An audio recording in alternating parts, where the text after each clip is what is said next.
And we're back. Rookie Mistakes, Pod 11. Pod 11, or maybe 12? Maybe 12. Maybe I'm always a pod off. We've been out for like a month. Yeah. So we got a ton of fan mail saying, where the hell are you guys? We said Yeah. we'll be back on May 12th. Angry texts. Angry texts, massively angry texts. We got some real I know. Look, dedicated fans. Yeah. That's what we want. It's what we asked for. We appreciate all of you. But now we're back. We're back. I was traveling for the past month. Yes. You've been dealing with Orly's fame, it sounds like. Yeah. Any big updates there?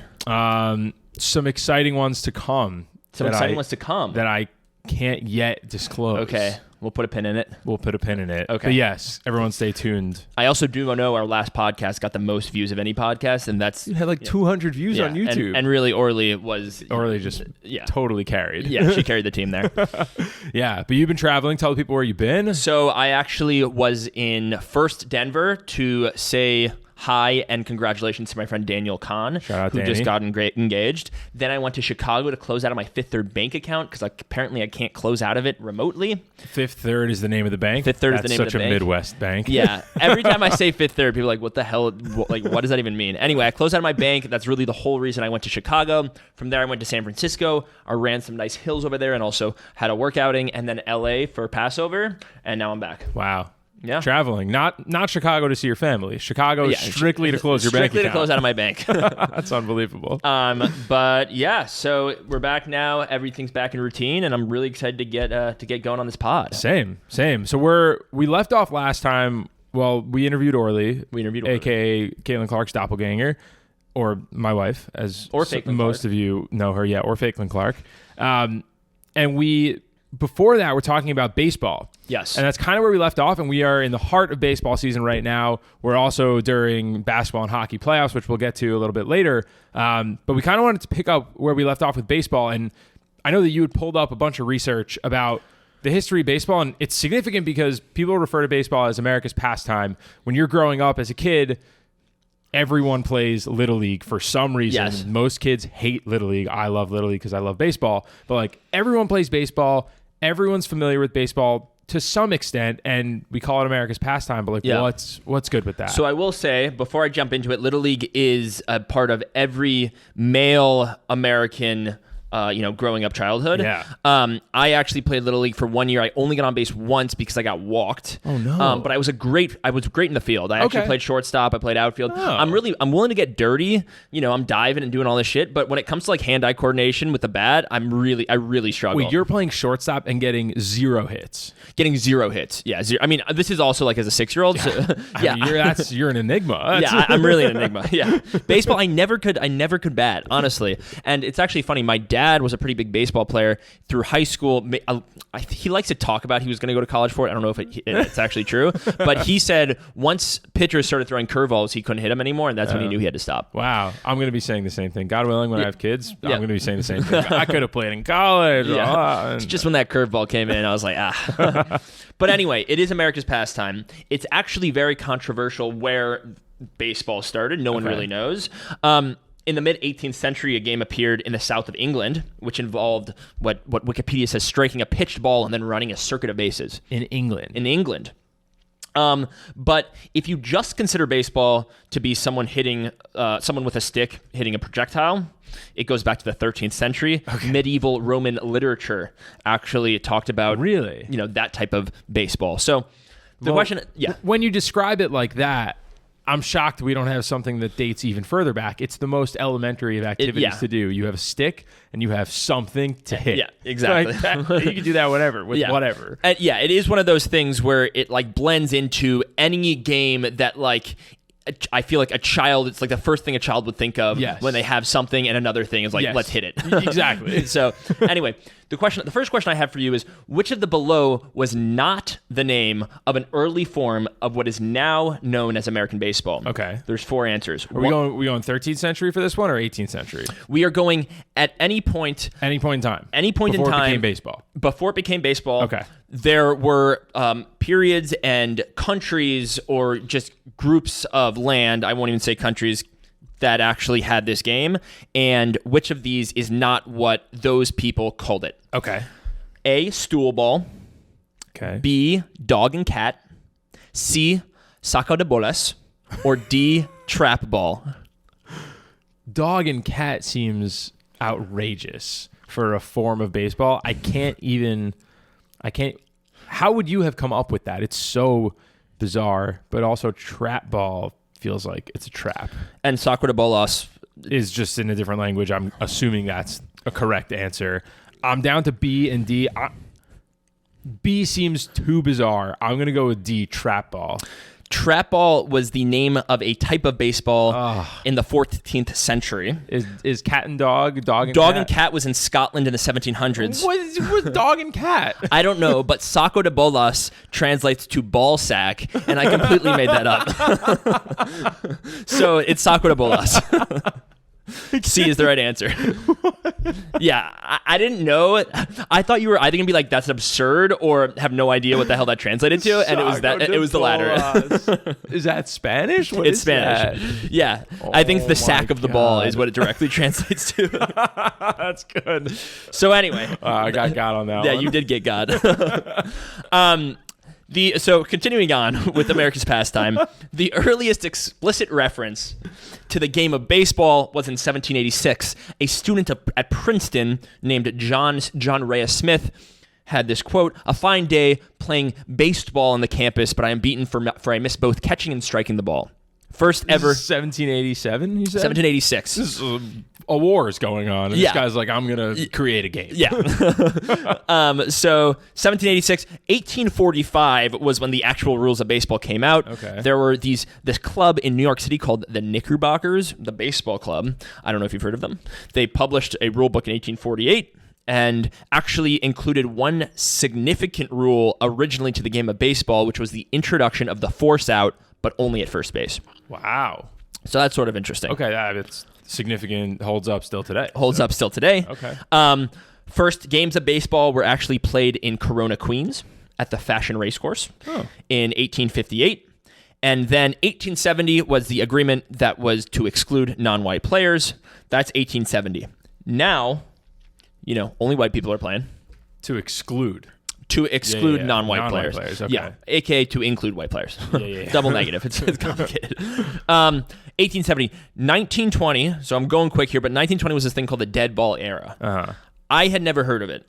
It was from 1900 to 1920. Do you know much about it? Yeah, I mean, I think the only way I know how to describe it, and I could just be totally wrong, is that the baseball they were using didn't have a ton of like juice, where like if you hit it, it didn't go very far. So the game was like a little slow and boring because you just couldn't hit the ball as far as you can nowadays. Yes, so that's exact. So there are many. So the dead ball era consisted of 20 years where there was low scoring games and a lack of home runs. Right. And the actual reason for it was multifold. People don't really know. One of the reasons is the changes in the ball. Right. So we replaced the ball with a newer, livelier ball in 1920, and that was presumably what actually enabled more home runs. Right. But there are other theories as well that are interesting.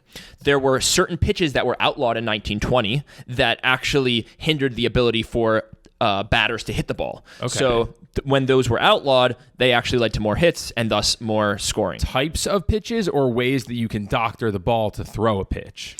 Like, could you not throw a curveball? So I will name 3 types of balls, but I don't know what any of this means. Okay. So there's the pitches now considered illegal per MLB Rule 6.02C were outlawed. This includes the shine ball, the emery ball, and the spitball. Yeah, okay. So those are all ways that you affect or doctor the ball so that it's not a natural way for the ball to move. Oh, interesting. Just on the way, because you can throw any pitch you want, but you can't spit on the ball. You can't put sticky stuff on the ball because that gives you a non-natural advantage. I see. So people were like spitting on the ball, and that had an effect on the curvature or the ball speed. Hits the bat not perfectly in the center, it'll spin off of it. It'll be a pop up. Oh, that's interesting. Exactly. They're like lubing it up. Exactly. That's interesting.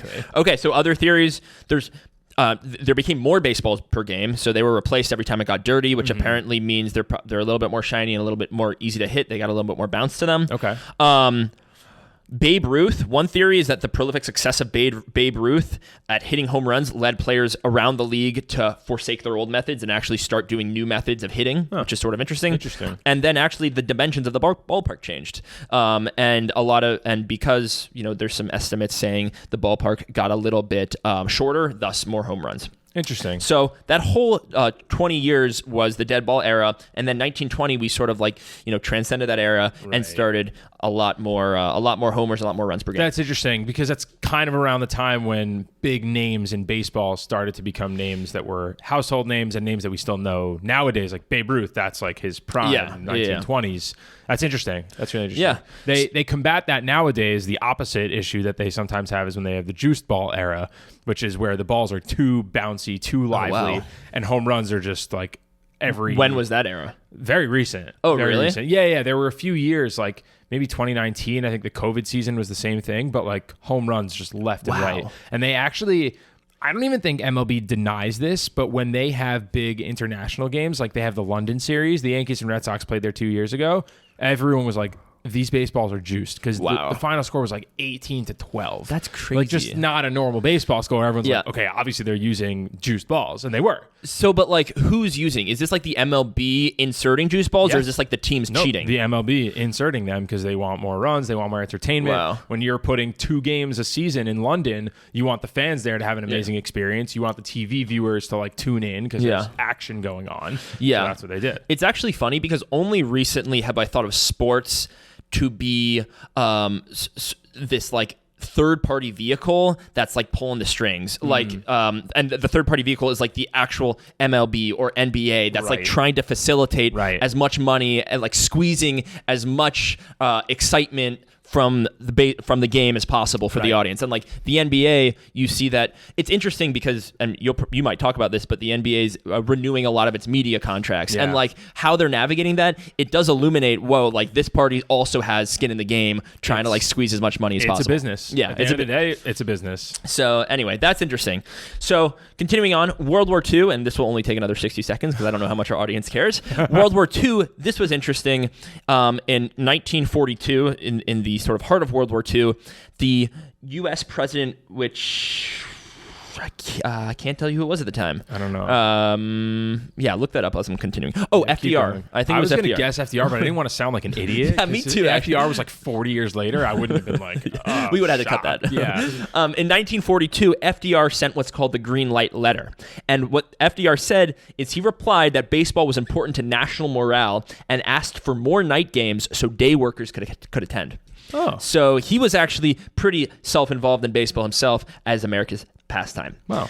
After World War II, baseball boomed. Obviously, Jackie Robinson comes along in 1947 to be the first African-American major league ball player, and he was spearheading African-Americans in the game. Now we see, obviously, a ton of African-Americans. Yeah, there's a whole movie. Have you seen 42? I've never seen 42. Tremendous movie. If any of you have not seen it, yourself included, it's the Jackie Robinson movie. It's amazing. Okay. Highly recommend. Nice. I'll attach it to my IMDb watch list. Yeah, it's a very, very good movie. It's emotional and it's tough to watch at times, but it's well worth it. Yeah. Sweet. Okay. And still nowadays in baseball, every year, every season, they have a Jackie Robinson Day where all the players for one day of the season wear the number 42. Oh, nice. Yeah. Wait, so that was... to honor Jackie Robinson. Was that his number? Yeah, that was his number. Okay, sweet. His number was 42. They named the movie after him. Yeah. Nice. Yep. And then the last thing was the designated hitter rule was established in 1973 by the American League, but in the National League, it was not adopted until March 2022. Correct. So what the hell does that mean? So in baseball, up until whatever that year was, 1973, the pitcher for each team would be part of the lineup. So the pitcher would pitch, and then they would also hit. And in 1973, they got rid of that, and they were like, no, the pitchers stink at hitting because it's not what they do. It's not their profession. We're going to have a hitter who's called the designated hitter. They don't play in the field because there isn't a position for them. They're just going to hit. Okay. So in the American League, the two leagues are the American League and the National League. In the American League, since 1973, they've had a batter hit for the pitcher. And in the National League, the pitcher was still hitting. That's pretty wild. In the last spot in the lineup up until 2 years ago, which is crazy because every ninth hitter is an automatic out. There are a couple pitchers who were like decent hitters, and some of my favorite highlights to watch are like pitchers hitting home runs. Yeah. But it's so rare, and every time you got to the pitcher, let's say there was a big situation, runners on second and third, 2 outs, and you're facing the guy right before the pitcher, you're just going to walk that guy. Yeah. You're going to put him on base, pitch to the pitcher because he's not going to get a hit. So but only 2 years ago did they get rid of that in the National League. Okay, but then what? Because the World Series is one National League team and one American team playing each other. Yep. So is it just like a disadvantage at that point? It's a great question. When the games were at the American League team, there was a DH for both teams. When the games were at the National League team stadium, they would have both pitchers hit. Oh, wow. Yeah, until 2 years ago when they stopped it for the National League. It's crazy it took them so long. That is I mean, it's crazy also that 1973 to 2022 is 50 years where they were running by separate rules. Yeah. That's insane. Insane. It makes no sense. Wow. Yeah. Okay. So there you go. That is why people call baseball America's pastime. There we go. Love that. That's a good history. Also, I still don't know what it is about the game. Maybe it's just because of how early on it was developed and became a thing, or maybe it's just because of how simple it is, like having a stick and a ball. But everyone played, or like when you're a boy growing up, like you just play baseball. And some of my fondest memories were just playing catch with my dad. Yeah, like a little what do you call it, like a Hawaiian punch after the game? Hawaiian punch and orange slices. That orange was slices, it. exactly. All right. Very cool. So where we left off last time was about like a couple terms. I wanted to talk about a couple things about baseball that people don't really think about. I read this in a book. It's called The Grind. It's by, I forget the author's name. I'm sorry. He's not going to listen to this, so it doesn't matter. But he writes this book that documents the MLB season from the standpoint of all of the different key components, players. So he'll have the starting pitcher, he'll have the third baseman, he'll have the manager, he'll have the equipment manager, he'll have a relief pitcher, and he'll go through the entire MLB season from their perspective. And it is insane reading about it because the baseball season truly is a grind. There are 162 games. They are constantly traveling from city to city. They're bouncing around like crazy. And the season is so long that even when the season ends, they get maybe a month off to like do whatever they want or be with their family full time. And then they have to work out and train for the season. So it really is grueling on these players. So when you get to the middle of the season, they call them the dog days of summer, June, July, August, like you can tell when teams are deflated and they're flat and they're like losing energy because like it's 3 months of the season that you're like, this is such a grind and so tough to get through. So it's a really interesting part about baseball. As a consumer, it's like, I'm just watching this to be entertained. I can tune in and out whenever I want. Yeah. So it's like, this is just for my entertainment. But like for these guys, it's their livelihood. And sure, they're making a lot. But like every night is like physical labor and they're constantly keeping their bodies in shape for it. What's the reason for so many games? Just money. But you would think almost that with fewer games, there would be more bang for your buck because... Right, like football is what, 30 how 16, many 16 now 17 games in a season. 17 games in a season and you have more audience, you have players who give a shit because every game's worth more. Like baseball, there's just so many games. One specific game doesn't really matter, it sounds like. It doesn't. It doesn't. In all honesty, it doesn't. I think it couldn't be football because in football, the way the game kind of shakes out is like more often than not, the better team is going to win. Sure, there's a saying, any given Sunday, any team can win. But over the course of 17 games, the better teams will rise to the top. Whereas in baseball, because on any given night, you can have a different starting pitcher, and maybe your team has one amazing pitcher, and you're going to win all that guy's games. Like, you could be an average team that goes on a hot streak for 17 games. So it couldn't quite be like football, but it could be closer to basketball and hockey where there are 82 games. Like, I think if baseball season was 120 games, it would be totally fine. But the owners would never do it because they're going to make more money with those 42 extra games than they would without them. Sure. And I think there is something to be said for what you're saying. Like, if you reduce the number of games, then the scarcity makes it like, they're going to have more people in the stands and more people are going to watch on TV. But like, it's still a lot of, like, 120 games is still a lot of games. Like, there's a fine line. But like, I don't think baseball would get any shorter, even though the players would probably like it, the fans would like it, the owners would never give up the money. Yeah, it's interesting. Yeah. But yeah, on that note, I think it's interesting to talk about how viewership has wavered over the course of the last few years for baseball. So last year, the 2023 World Series was not the most thrilling matchup. It was the Texas Rangers against the Arizona Diamondbacks, and about 10 million people watched it, which was half of the number of people who watched it 30 years ago. Wow. So we've been talking about football and basketball and women's college basketball breaking all of these viewership records. Baseball was doing the opposite. So they knew that they had a problem on their hands and they had to figure it out. So last year, they tried to change things up a little bit. And the problem facing baseball is a similar problem facing other sports, which is people are cutting their cord. But we've talked about how baseball is Wait, what does that mean? People getting rid of cable.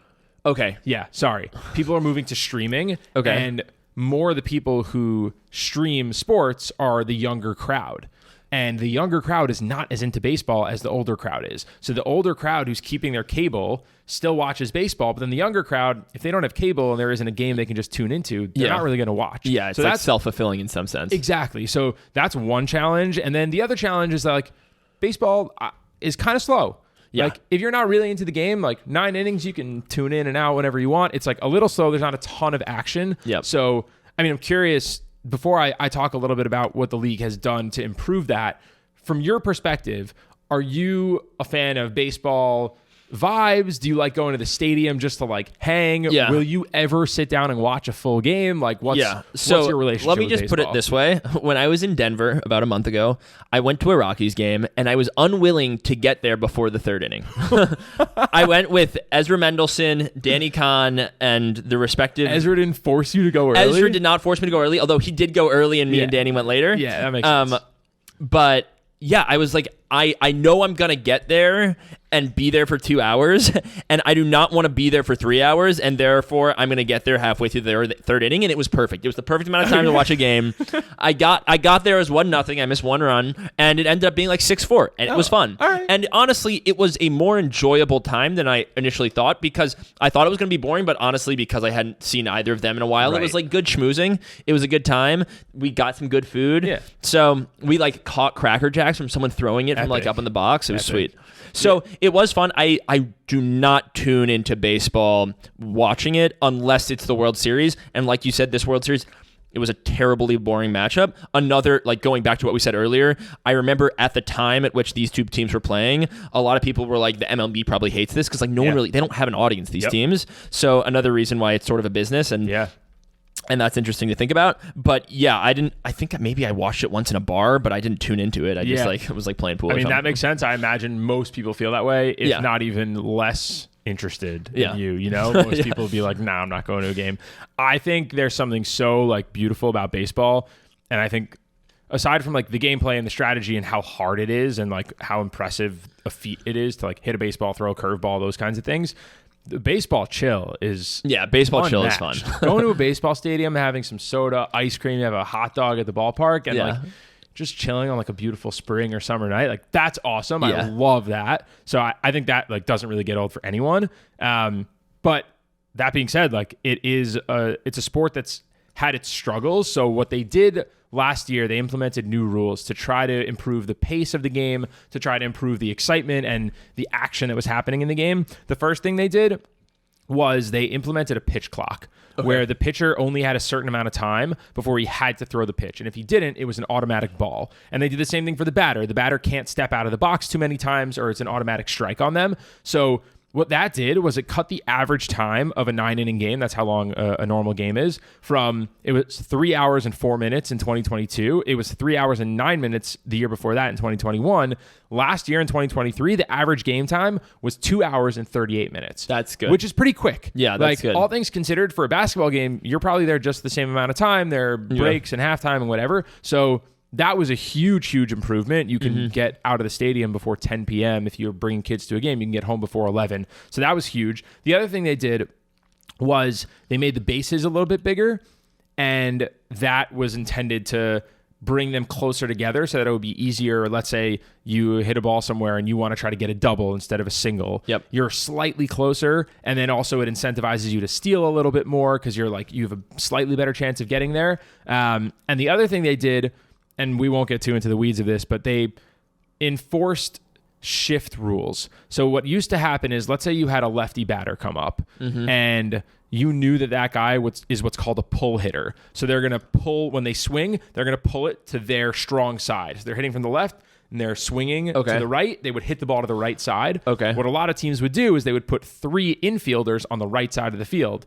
So even if they hit a line drive into right field, there's a guy playing right there because they're overwhelming that side of the field. Yeah. They prevented you from doing that. That's interesting. So now you have to have 2 infielders on the left side of second base and 2 on the right side. Have you seen teams being called for this in the past year? Like, have you seen this? I think there's only been one time when a team has been penalized for being for having 3 people on one side.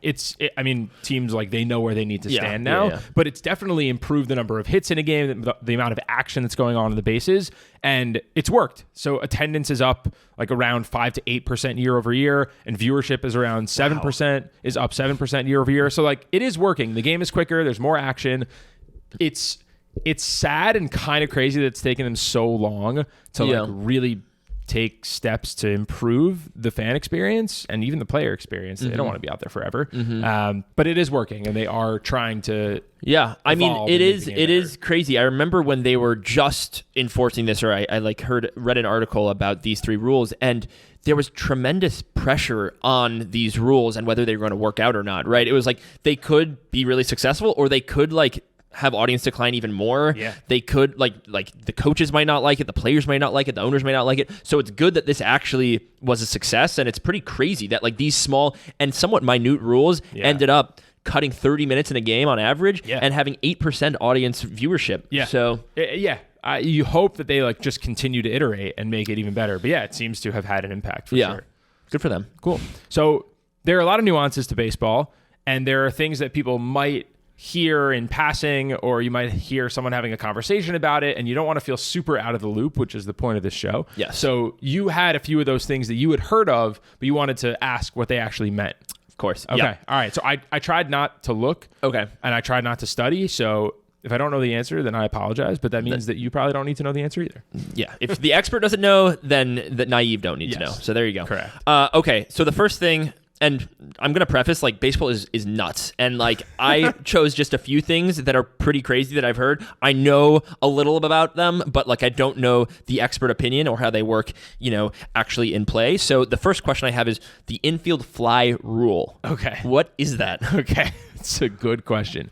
The infield fly rule is designed to prevent teams from deceiving the hitting team into getting 2 outs. So the way it works is if there's at least a runner on first or a first on second, and less than 2 outs. Okay. So let's say there's a runner on first and second, there's 1 out.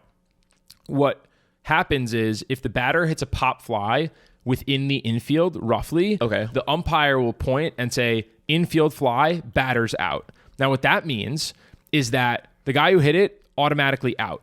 The reason they do that is because if they weren't calling him out, the runner from first and second, they wouldn't know what to do, because if the fielder doesn't catch it, they then have to run to the next base. Yeah. So what the fielder can do is let the ball drop, throw it to third, then that guy can throw it to second, and then they get a double play. I see. So they don't want teams to like finagle and deceive other teams, so they just call the batter out, and the runners can advance at their own risk, but usually they'll just stay on the base. So I see. That's the idea. Okay, so just to repeat it, it's a way to prevent the defensive team from getting 2 outs. Yeah, from getting 2 outs to sort of like drop it so that they could get 2 outs on the infield. Exactly. Okay. And that's because like a pop fly it's easy enough. It's easy. It's like 1 out. You don't deserve to like let it drop and get 2. It's not really how the game should work. Okay, that's good. A checked swing. Mm-hmm. What does that mean? It's when a batter starts to swing and they try to hold up. So they try not to go all the way around. If you swing and you miss, it's a strike. Okay. And if you check your swing, it's usually going halfway, and you're trying to prevent it from crossing the plane of where home plate is. Okay. So what happens if a batter doesn't cross the plane, so it's a check swing, but they actually hit the ball? If it goes in play, then it's in play. If it's a foul ball, it's a foul ball. Okay. What usually happens is if there's a check swing, the home plate umpire doesn't have the best view. So if it's a righty batter, they'll point to the first base umpire and they'll say, you make the call. Did they break the plane or not? Wow. And then that umpire will say, no, they did not. It's a ball. Or yes, that's interesting. They did not check their swing. It's a strike. And again, it's like the plane that they have to cross for it to be a strike is just like parallel to themselves, or like how does that work exactly? It's usually like parallel to home plate. Okay. Because even the first baseman, they don't have the depth, right? Like they're looking straight at the batter, so they don't actually. The first base umpire doesn't like. They have the best possible angle of the people who could make the call, but it's very difficult. Yeah. Sounds a little up in the air, honestly. It's a little subjective. There have been like some pretty bad blown check swing calls before. Like I think the World Series 2 years ago ended on the first base umpire calling it a swing when like clearly the batter checked their swing. That's when you need cameras, honestly. That's when you need cameras. So it does come up a decent amount. Yeah. Okay. Next thing, you mentioned this earlier actually, intentionally walking a batter. Yeah. When would you do that? So there are a few scenarios. More often than not, it's when the person hitting is a feared hitter. Okay. And you don't want to pitch to them because you know that they can do damage. And Okay. the person behind them, you're not as scared of. Like the pitcher example you gave earlier. Exactly like that. So that doesn't come up as much anymore. But there are guys in the lineup who are weaker. And if you know that a batter owns the pitcher who's pitching, and you're like, I don't want to pitch to this guy with a runner on second in scoring position and two outs, like I'll walk him, put him on first because I don't want him to hit a 2-run homer, and I'll pitch to the guy after him. Okay. So just kind of depends on the scenario. Okay, that's interesting. Yeah, because you don't see it that often. No. But like, do you think as a batter, if you're like intentionally walked, it's like a sort of big dick move? It is. Okay, word. Barry Bonds used to get intentionally walked all the time. Wow. Because people did not want to pitch to him. Does it go on his stats? What does it look like on the stat book? It's a walk. It's a walk, and a which walk is good. Goes towards your on base percentage, Yeah. which goes into other stats, and it's a good thing. Okay, so the actually how you place hitters in the lineup, I want to understand what qualities are from. Like, would you look for in a leadoff hitter? What about, the ninth? I think it's only 9 people in the entire 1 through lineup. 9, So, like, what qualities are in which areas of the lineup, and has that changed at all over time? It's a great question. I don't know how it's changed over time, but usually the first 5 are pretty strategic, and then the last 4 are like somewhat strategic. Like usually the last batter in the lineup is someone who has decent speed. Okay. They call them like the second leadoff hitter because if that person gets on, or if they can bunt someone over and then the top of the lineup comes up who are your better hitters, like they're kind of like a switchblade in that way. Okay. But usually your first hitter, your leadoff hitter, is someone who you want on base as much as possible. Okay. So they usually have good speed. They usually make contact a decent amount of time. You don't want someone there who's going to strike out a ton. Okay. Then they're just you not also on probably base. don't want someone who's hitting homers because Right, like- they want to get on base rather than hit it over the wall. I mean, it's great if you do hit a home run, but like you don't mind if they don't because the guys behind them, numbers 2, 3, 4, and 5, those are usually guys who can do a little bit more damage. I see. So baseball, for the most part, your second and third hitter are the best hitters in your lineup. Like for the Yankees, Juan Soto is number 2, Judge hits number 3. Those are their 2 best hitters by far. So like that's how a lot of lineups will be structured. But yeah, it just kind of depends. 4 is usually a big power hitter. That's the cleanup hitter. That might be a phrase you've heard of. Same thing with 5, but as you go lower down in the lineup, the hitters are generally less skilled, or maybe not less skilled, but they're just not as good. Okay, and I guess if they're not as good at hitting, it means they're much better at defense. Like these are probably not necessarily. I mean, there isn't like they're just like not endless such great supply players of amazing players. Okay. Yeah, like any sport. Like, That's fair. There That's is a gap between the best and the worst, and Yeah. the worst who are starting are still amazing by our standards. Yeah, but it's just funny. I mean, obviously all sports are like this, where it's like easily quantitatively understood who's better than others. But Right. like in a lineup, it's like, okay, if you're hitting 7th versus 3rd, like the person 3rd is a better hitter. right, Like no doubt. like objectively. Yeah. It also is funny that like if you were to place basketball is probably a better example of this, but like if you were to place the worst player on the worst team in the NBA in any random gym, they would absolutely dominate. Yeah. So the skill level is not. It's all relative. Really, yeah, exactly. Okay, I know Tony submitted a question. Yeah. Shout out Tony. Shout out Tony. Thanks for the question. I'll give it to you. Why is everyone addicted to tobacco? Seems like baseball is the only sport where athletes are actively doing unhealthy things while playing a sport. Feels like when boxers would smoke cigarettes or something. Okay, I'm pretty sure they outlawed tobacco chewing in baseball. But only recently. I think we looked. I think it was like 7 years ago. I mean, 7 years ago is not that long. That's true. It's not that long ago. My honest answer is like, I think the players are bored. So like needed something to do. Like now they chew gum, they chew sunflower seeds, they like mess around in the dugout. That's my guess. But yeah, they outlawed tobacco chewing like 7 years ago. Yeah, so those were the days. Those are shows, good old days. Shows that Tony doesn't really watch baseball anymore. And it's true. It's okay. Anyway, we got a draft. Let's go into our draft. We did this for football very early on. It's a great draft. Things to say so people think you know baseball. Yeah. I'm excited about this. Yeah, I'm really excited as well. Do you want first or next two? I'll take next two. Okay. All right. I think mine are slightly more deep cut than yours. Okay. So I don't think you're going to steal any of mine. Okay. So I'm just going to go down my list here. Good one on any fly ball, just screaming, get out. Just like balls hit off that, get out. Like it's like get out, like get a foul game. Be a home run. I see. Okay, yeah, just get out. That's funny. Yeah. That's my first one. That's good. Okay. My first one is you got to just look at the scoreboard. Really like the stat sheet, you know how it like has their stats and say, wow, he's having a game, isn't he? Just do that. Like anytime you see like any number, any like random acronym, ERA, IHA, whatever it is on the screen, wow, he's having a game.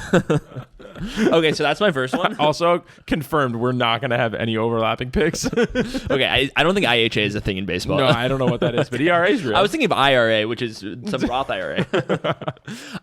Okay, this one I think you'll actually like. This one I will say I got from Max Alper. Uh-oh. Look at the bullpen and say, wow, I can't believe they aren't warming anyone up. That's such a good one. Shout out to Max. Shout out to Max. It's a great one. So That's a really good one. And I'm going to break this down for myself and for our audience in case anyone doesn't know what a bullpen is. Bullpen is where they warm up the other pitchers that may come in as like closers, for example. Exactly. That's where the relief pitchers are warming up. And wow. Epic. Can't believe they aren't warming up. They got to get someone loose out there. They got to get someone out there. Yeah. Getting someone loose is like warming up the pitcher. There you go. That's a good way to spin off that. All right, those are two good picks, Max. That's a quality pick. All right, I'm gonna say, talking about a team, if you want to say that they're playing really well or that they're a good team, you say they play a good brand of baseball. Wow, that is crazy. That's pretty deep cut. If you want to be like the Yankees this year, they should play a good, solid brand of baseball. I really like that. A baseball fan's term. Yeah, no, I've never heard that before, but it does. You can definitely feel like the intimacy of that line. Oh yeah, you're gonna win some people over with that. You're gonna be like, wow, yeah, they do. All right, my next one is just if a batter is having a good at bat, they're fouling off some pitches, then they like hit a single into right field or whatever it is, you go, that's a good piece of hitting. Good piece of hitting funny. Is such a great baseball term. That is so ridiculous. See, these things are things I had never heard before. You go to a game and you see a guy hit like a line drive into left field, good piece of hitting. That's so funny. Okay, so that's 3 for you. You got one more. I got one more. Okay. These will show you that I'm not deeply involved with baseball. So you got to say, like, after a pitch, just go like, yo, he's got a wicked curveball. Even if curveball wasn't even the pitch, because no one really knows what pitch he threw. So just like, you can even like throw out some like pitch and sounding names, and I don't think anyone's going to call you on it. But like, you know, changeup, I don't know what the fuck a changeup is, but he's got a wicked changeup. Like, that just sounds good. It rolls off the tongue. Yeah. Speaking about this, I actually have a question. Okay. What is a breaking ball? A breaking ball is, okay, there's a fastball, and then pretty much everything else is a breaking ball. Oh, it's a category. Exactly. Okay. It's a category of pitches. I don't think a changeup would count as that. Okay. Breaking ball is when the ball breaks in a direction. So a slider or a curveball or a knuckle curve. Yes. If it's like sweeping into one direction, it's called a breaking ball. Okay, so yeah, throw in breaking ball if you have a chance to. It sounds like it's an important term. What did you say? What was the phrase you used? So he's got a wicked changeup. Wicked changeup. Just wicked blank. Fill in the blank. Fastball, curveball, slider, changeup. You name it. If you want to... Yeah, can you take it a step further? I'll take it even a step further.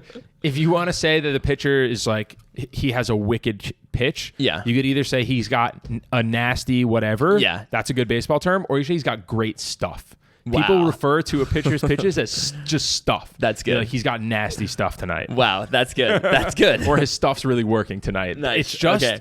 I don't know why that's the term that everyone uses, That's but like so you'll funny. listen to like every broadcast, be like, his stuff's really, he's got his stuff That's going so tonight. funny. Wow. Yeah. Okay, so there you go. I'll take that as well as nasty blank, wicked Yeah, blank. yeah. Those are all You in the can same combine those. category.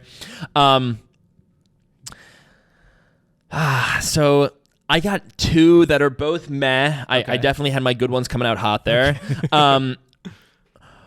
One is guessing the next pitch. So like, Well, that's fun. I think that's fun, and it like, I don't know, even if you have no idea what you're talking about, again, like no one can really tell the pitch So as it's being true. pitched, and it does like make you seem like you know what's going on. So Like, are you saying instead of guessing, like predicting what they should do? yeah, Okay. or say something like, oh, he's got to throw a slider here. Yeah. Something like That's that. good. That's Something like that. So that's my last one. I'll have one more after you go, Okay, honorable but it didn't make the mention. cut. That's great. Tailing off of that, you could just do like gotta go away. Can't attack the zone here. You gotta pitch him away. yeah. Like anything like that. That's a good one. That's a good fourth Good. pick. My last one here. This is just a nice baseball person saying. Okay. If there's a man on first and there's a ground ball in the infield, turning a double play, you would say roll it. It's like Wow. slang for turning a double play. So if you see a ground ball, you just go roll it. Wow, that's Get the good. little toss to Yeah, second, so that- throw on to first. because double the play. roll it comes from like the like small toss to second, or like something that's think like a so. fling almost. I think so, exactly. That's good. I have Yeah. never. What's crazy about these is 3 of the 4 of yours I had never heard of, which really means that baseball is not my forte. Baseball has so many niche sayings. That's but funny. Roll it's a good one. That's one of my favorites. Any of yours didn't make the cut that you had that are interesting to call out? Yeah, I had good eye. Good eye. GWODEYE. Good eye. Yeah, exactly. Good eye is just like funny in any scenario. Yeah. Ball like 1 inch off, but great eye. Yeah. It's a good eye right there. No, that's it. I didn't have too many. Extras. Okay, I had. Piggybacking off the bullpen comment, you might say this might come down to the bullpen. Something like It's that. gonna be a bullpen game. It's gonna be a bullpen Both game. starters have it going. They Yeah. got their stuff working for Yeah. them. Yeah, that's a good one. So that's it. That's the draft. Those were good. Those were very funny. These are great. I feel like I could have made an endless list. Baseball just has so many Yeah. sayings, but I was like, I'm going to cap this at yeah, 5. that was good. You had good ones. Thanks, dude. Okay, I think that anything else to call out with regards to baseball? No, I think we covered baseball. That was fun. That was good. Baseball is my favorite sport. So that Really? was, yeah, I That's the love first time I heard baseball. that. I honestly Yeah. thought it was NHL. Hockey. It's a toss up between the two. Okay. Yeah. I never played hockey. Okay. So I don't have the same kind of appreciation for it, even though I love the sport. But baseball is just like what I grew up playing, like what I was good at. Did you as a play kid. baseball in high school? Yeah. Nice. Yeah. Played in high school and like What position did you play? shortstop in high school. Nice. Um, Where in the lineup were you? My freshman year, I hit leadoff. Big. And then I think every year after that, I hit third. Nice. Yeah. I mean, dude, you You were hitting well. It's Yeshiva League All right. sports. And so how was your team? Were you good? We were good. We made the championship 3 out of 4 years. We won 2 of the years. We were good. wow. Hell Yeah. We were a solid team. I still think we should have won all 4 years of high school. Okay. But You can take that up you know. with. now I take it up myself. I'm partially responsible for that. But Don't beat yourself up over we it, went though. undefeated my junior year, and then we lost on ouch. a devastating semifinal game. Wow.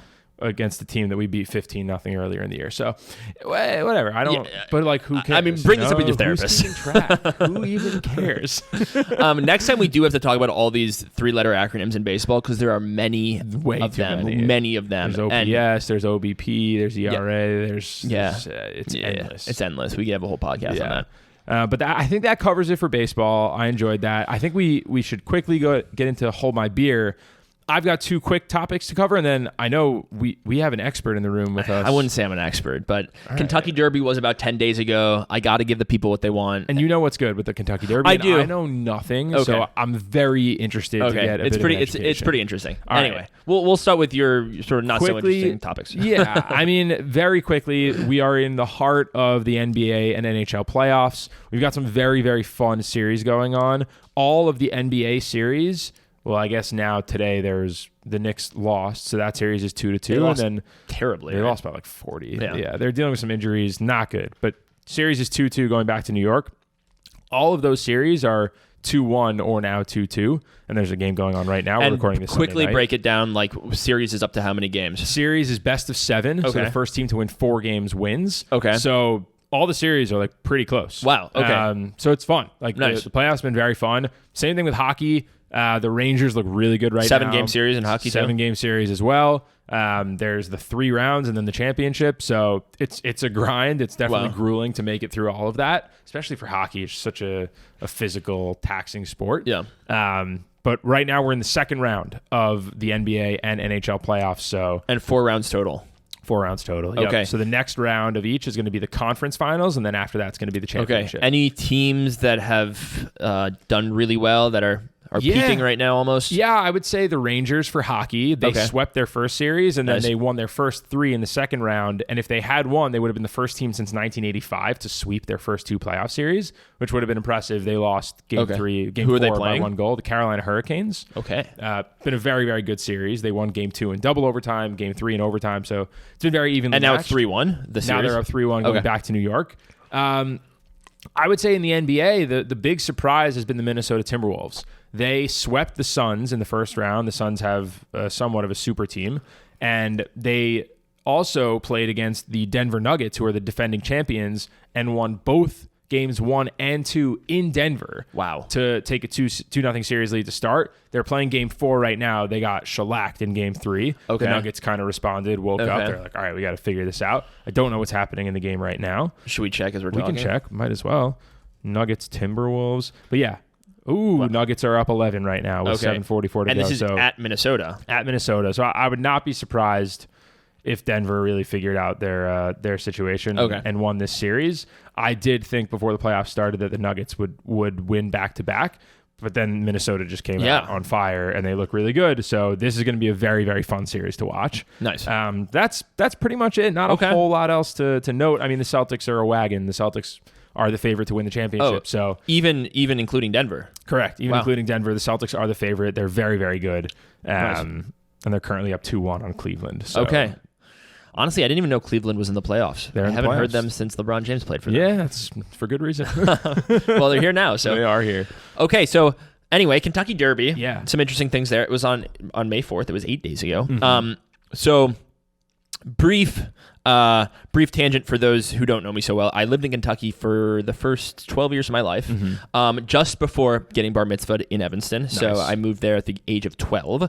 But horse racing is a big part of living in Kentucky. I didn't go to the Kentucky Derby that much. I went once or twice, but there was a racetrack near my house called Red Mile that we would go to few times a year. Like this was like a weekend activity for my family. Were you guys like betting on No, horses? I wasn't.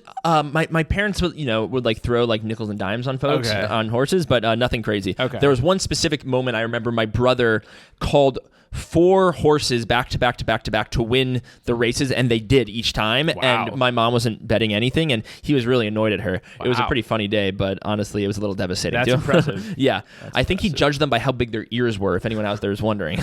But anyway, so Kentucky Derby takes place in Churchill Downs. Churchill Downs is the racetrack. It is held annually since 1875. It is the longest continuously held sporting event in the United States. Churchill Downs. How many people do you think the venue holds?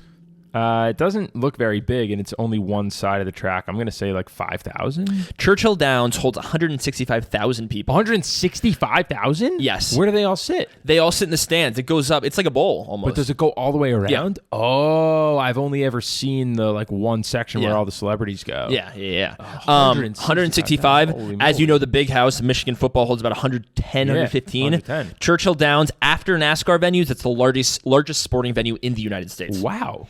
Now, that's not the only interesting thing about horse racing. Okay. Jockeys, the people who ride horses, there is like literature written on jockeys. Jockeys are nuts. They are fascinating. They're really fascinating. They're really small. Yes. They have to be. They have to be very small. Horses are carrying them. They also have to be like very powerful, right? Like they're like one with the horse almost. They develop strong bonds with horses. They're 4 feet 10 inches to 5 feet 6 inches. They have to weigh between 108 and 118 pounds. Wow. So these are small individuals. Very specific. Yeah. Can you weigh less than 108, or that's like against the rules? I don't think it's against the rules, but I do think that you might not like have a grasp on the horse as well. now. Oh, interesting. Okay. And they similar to wrestlers, they're doing like hot baths, saunas to sweat off all of their extra weight. Oh my God. Before racing. Whoa. Jockeys are athletes. I didn't know that. Yeah. And jockeys just as much as the horses. Like you go to Churchill Downs, there's a museum right next to it, and some of the top jockeys are there just as much as the top horses. Like jockeys are just as much a part of the sport as the horses are. Very interesting. Yes. Now this year, Mystic Dan, he was the winner, the winning horse. Nice. 18-1 odds, Really? meaning you bet $1, you win $18. 18. Sick. Good for Mystic Dan. Good for Mystic Dan. Who's the jockey? I actually don't know the jockey, so that's on me. It kind of, but like, I just kind of wanted to say like the horses are really the. Yeah, but like there are parallel, like not that I watch boxing, but I feel like coaches in boxing, the people who are like wiping the snot from your nose and the blood from your eyes in the middle between rounds, like no one knows who the coaches are. I feel like they play a big role. They do. Honestly, the jockeys probably play an even bigger role. Yeah, they're in the race. So okay, you know what? It's a good point. But Mystic Dan won in 2 minutes and 3 seconds. People call the Kentucky Derby the best 2 minutes in sports every year because it's a 2-minute race. That's it. You can take that up with someone else if you want to argue with that. It was a photo finish. It was by a hair. Okay. Mystic Dan beat Sierra Leone and Forever Young by literally a hair. Great names. Great names. So that leads me to ask you a question. Which of the below is not a horse in the Kentucky Derby this year? Okay. There are two that are not. 1, Catching Freedom. 2, Grandma's Boy. 3, Domestic Product. 4, Epic Ride. Or 5, Saltwater Redneck. One of them is not real? 2 of them are not real. I can repeat them. 2 of them are not real. What was number 4? Epic Ride. Epic Ride is no. That's going to be a no. What was the first one? Catching Freedom.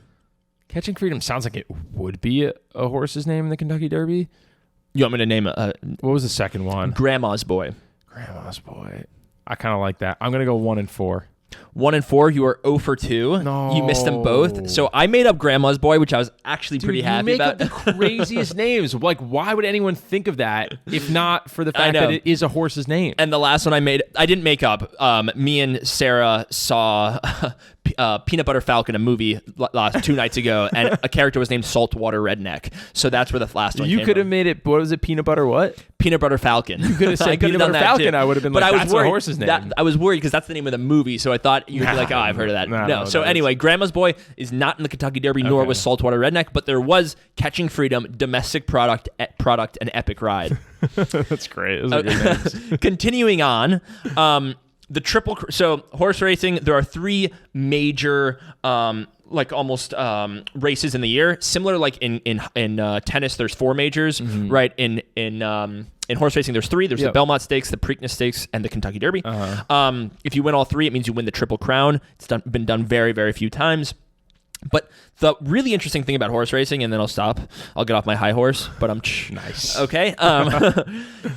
There's the fastest horse ever was Secretariat in 1978. You might have heard. There's a movie on Secretariat. Yes, that I know. Secretariat won in 1 minute and 58 seconds. Still the fastest time to this day. Wow.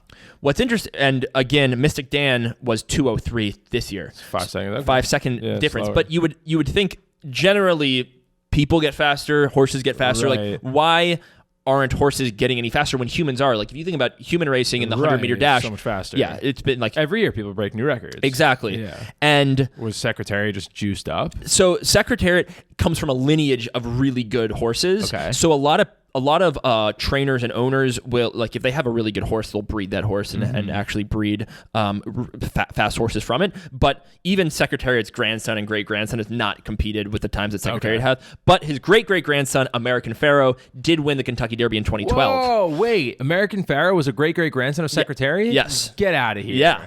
Didn't American Pharoah win the Triple Crown? I don't think so. Or no, that was maybe a horse with a B? You look that up. Okay, I'm going to look that up. You keep going. But anyway, I don't have an answer for why horses are not getting faster, but there are many arguments, and some of them are more interesting than others. Yeah, American Pharoah won the Triple Crown. Really? What year, 2012? 2015. Wow. So there you go. I didn't know that. Great-great-grandson of Secretariat. Unbelievable. Why are people not talking about that? Yeah.